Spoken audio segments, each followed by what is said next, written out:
Fugir não é a solução. Muitas vezes as coisas apertam de tal jeito em nossas vidas que dá vontade de fugir, dá vontade de sumir do mapa, assim alguns dizem. Mas não adianta fugir. Por onde formos, a nossa alma vai junto e ela leva todas as nossas preocupações e as nossas responsabilidades. Jamais conseguiremos fugir, nem dos problemas e muito menos de Deus. Ninguém consegue fugir, por isso, fugir não é a solução. Fugir não pode ser uma opção para aqueles que já conhecem a Deus. Hoje, em nossa devocional, vamos começar a falar sobre o livro de Jonas, um profeta do Senhor, mas um homem bastante complicado, muito temperamental, com uma personalidade muito difícil, mas que o Senhor o apertou e o corrigiu em sua trajetória.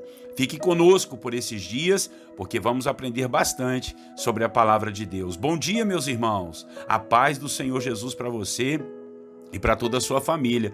Pastor Clodoaldo aqui, e esse é o projeto de conhecimento e de oração da Bíblia, capítulo por capítulo. Fazemos uma devocional todos os dias às 6 horas da manhã e aproveitamos para orarmos assim uns pelos outros, tá bom? Então vamos lá, a devocional de hoje terá o tema do seguinte: fugir não é a solução. E vamos começar um livro de Jonas e vamos ler o capítulo 1, dos versículos 1 ao 3. Acompanhem comigo a leitura da palavra. Diz assim, olha: a palavra do Senhor veio a Jonas, filho de Amitai, com esta ordem: vá depressa à grande cidade de Nínive e pregue contra ela, porque a sua maldade subiu até a minha presença. Mas Jonas fugiu da presença do Senhor, dirigindo-se para Tarsis. Desceu à cidade de Jope, onde encontrou um navio que se destinava àquele porto. Depois de pagar a passagem, embarcou para Tarsis para fugir do Senhor. Irmãos e irmãs, o livro do profeta Jonas é um pouco diferente dos demais livros proféticos do Antigo Testamento. Esse livro nos relata a história desse homem chamado Jonas, que não sabemos muito a seu respeito. Só sabemos o nome do seu pai, que era Amitai. Jonas viveu na época do rei Jeroboão II, por volta do ano 750 a.C. Esse foi um dos piores reis que Israel teve. Tão ruim que levou o povo a pecar tanto diante da presença do Senhor, que sobreveio sobre eles um grande castigo, que foi a destruição de todas as terras do Reino do Norte em Israel, que tinha sua capital em Samaria. O povo do Império Assírio invadiu Israel e impetrou uma guerra muito sangrenta e destruiu quase que toda a nação por completo. E ainda levou milhares de pessoas cativas para a sua terra, inclusive para a capital da Assíria, que era a cidade de Nínive, uma cidade promíscua, idólatra e que praticava muita maldade, principalmente contra o povo do Senhor. E essa maldade subiu até a presença de Deus, e o Senhor decidiu destruí-los, mas por sua misericórdia e bondade, queria dar uma oportunidade a esse povo de se arrepender. Por isso, ele designou Jonas para levar essa mensagem dura àquela cidade. Mas Jonas, muito temperamental, decidiu desobedecer ao Senhor. Tentou fugir de sua presença. Ao invés, então, de viajar em direção a Nínive, pegou um barco em outra direção. Queria ir para Tarsis, que ficava em uma direção totalmente oposta à sua missão. O resultado foi muito trágico. O barco que Jonas pegou sofreu uma terrível tempestade. E os marinheiros chegaram à conclusão que o culpado daquela tempestade era Jonas, que apesar de declarar ser profeta do Senhor, estava ali em desobediência, tentando fugir de Deus. Jonas, então, para tentar fugir ainda mais da sua missão e da presença do Senhor, disse para os marinheiros o lançarem ao mar, que então a tempestade iria parar. Dito e feito. Só que Jonas, ainda assim, não conseguiu fugir do seu propósito, não conseguiu fugir da sua missão. Ele pensou que morrendo ia acabar aquela missão tão dura de pregar para aquele povo que impetrava tanto castigo aos seus amigos e irmãos. Deus então ali enviou um grande peixe que engoliu a Jonas e o preservou até que ele chegasse em terra firme. A história tem muitos detalhes e eu lhe desafio a ler todo o livro de Jonas, mas por hora eu gostaria de ficar com essa mensagem de que fugir não é uma solução, muito menos tentar fugir de Deus. Muitas vezes, os problemas se acumulam de uma tal maneira na nossa vida que não pensamos em outra coisa a não ser fugir. Mas quero te dizer que isso não pode ser uma opção para aqueles que creem em Deus. Você não é covarde. A Bíblia diz que Deus nos deu um espírito de ousadia e não de covardia. Não seja covarde, não corra, não fuja. Encare seus problemas e dificuldades, encare suas responsabilidades, pare de se colocar como vítima, pare de contar historinhas e assuma o controle dessas situações. Deus vai te ajudar, Deus é contigo e em nome de Jesus Ele quer te dar soluções, mas você precisa se mexer em direção à sua missão e não fugir dela. Falando em missão, pode ser que tudo esteja dando errado em sua vida é por conta dessas suas fugas, daquilo que Deus realmente quer para você. Em nossas fugas, o que mais acontece são tempestades, não é verdade? Por isso, se você está enfrentando algumas delas, pode ser que Deus quer que você retorne à direção que Ele já havia lhe dado antes. Pode ser que você esteja fugindo do seu propósito, da sua missão, da vontade de Deus para a sua vida. E isso é impossível. Você sabe disso. Então, volte sua vida ao Senhor. Fugir não é uma opção. Fugir não é a solução. Amém? Vamos orar e logo depois nós vamos colocar diante do Senhor as nossas causas e petições, assim como fazemos todos os dias aqui. Orem comigo. Senhor nosso Deus, em nome de Jesus, queremos te agradecer por iniciarmos mais um livro da palavra, que é o livro de Jonas.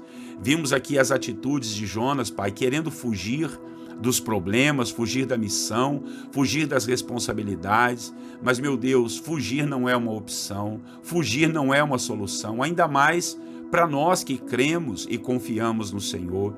Em nome de Jesus, nos ajude a pararmos de fugir, a pararmos de ter esse defeito em nossa personalidade, de sempre que nos depararmos com um problema, uma luta, uma batalha, a gente querer fugir, a gente querer arrumar outro caminho, ficar contando historinha, fugindo de todo mundo e tentando fugir do Senhor, pensando que conseguimos fugir da sua presença.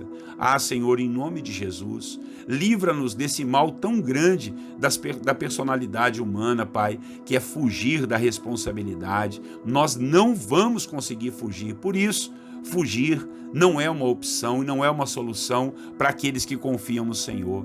Fugir é para os covardes e nós não somos covardes, Pai. O Senhor nos deu um espírito de ousadia, de intrepidez e não de covardia. Assim, sobre nós repouse a Tua presença, capacita-nos a fazer a Sua vontade e honrar, meu Deus, a missão que o Senhor tem para nós. Oramos em nome de Jesus e agora, Pai, nós queremos orar uns pelos outros.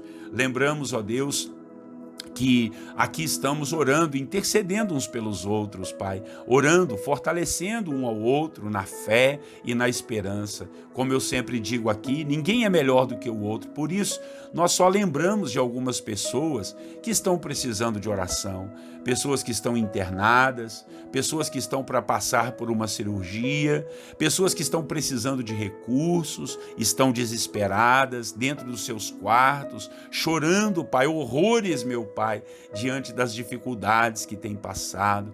Pessoas, meu Deus, que estão debaixo de maldições, pessoas que Satanás e os demônios estão atormentando a ela, a sua família, estão perseguindo. Deus, os inimigos estão usando pessoas para atormentar, ou Deus, humilhar, para pisar. Em nome de Jesus, nós queremos quebrar isso. repreender toda a força do mal, toda ação maligna, toda a obra das trevas que tem atormentado essa pessoa, a sua família, os seus sonhos e os seus projetos.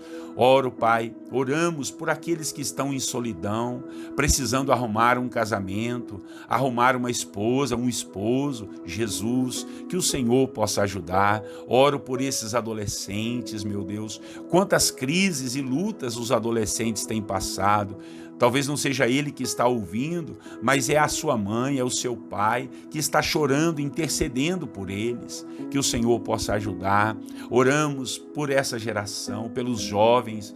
Aos nossos olhos é uma geração perdida, mas aos olhos do Senhor tem solução. Nós não vamos fugir da responsabilidade de deixar o nosso legado a eles, meu Pai, em nome de Jesus. Que o Senhor possa abençoar, ó Deus, as famílias, abençoar os empresários, os trabalhadores, abençoar, meu Pai, aqueles que são obreiros da seara santa, obreiros da seara do Senhor, homens e mulheres que o Senhor levantou, mas que estão a ponto de desistir, assim como Jonas, estão querendo fugir, largar tudo, jogar tudo para o alto, mas em nome de Jesus, o Senhor repreenda isso e ajuda o teu servo, estende a sua mão e abençoa a vida de todos os teus filhos. Oro por aqueles que estão passando problemas que talvez a gente nem saiba dizer, nem saiba falar, são tantos problemas, Pai, mas o Senhor conhece cada um deles, e eu oro pela vida do meu irmão. Tira essa tristeza, essa amargura, essa mágoa, esse ressentimento do coração do teu filho e da tua filha. Dê a ele paz, dê a ele a alegria do Senhor, porque a alegria do Senhor é a nossa força. Oramos te agradecendo por tudo desde já, porque o Senhor vai agir, vai nos dar um dia maravilhoso. Nós vamos enfrentar os problemas, as dificuldades. Basta cada dia suas lutas e seus problemas. Não andaremos ansiosos pelo dia de amanhã, mas em nome do Senhor Jesus, vamos resolver os problemas de hoje, para a honra e glória do Senhor. Nós oramos e te agradecemos, Senhor Jesus. Amém e amém. Amém, meus irmãos, que bênção, hein? Começamos mais um livro da Bíblia e eu convido você a se inscrever nos nossos canais. Tá faltando só um pouquinho aí para o canal do Projeto Celebrar, do YouTube, está com 1000 inscritos. Eu queria pedir a você que se inscreva aí nos nossos canais, por favor, tá bom? E não esqueça, o mais importante que eu sempre peço, compartilhe a mensagem com seus amigos, seus irmãos, vai abençoar com certeza muitas pessoas, tá legal? Um grande abraço do pastor Clodoaldo, até amanhã, se Deus assim permitir. Eu desejo a todos vocês, meus queridos irmãos, a paz do Senhor Jesus.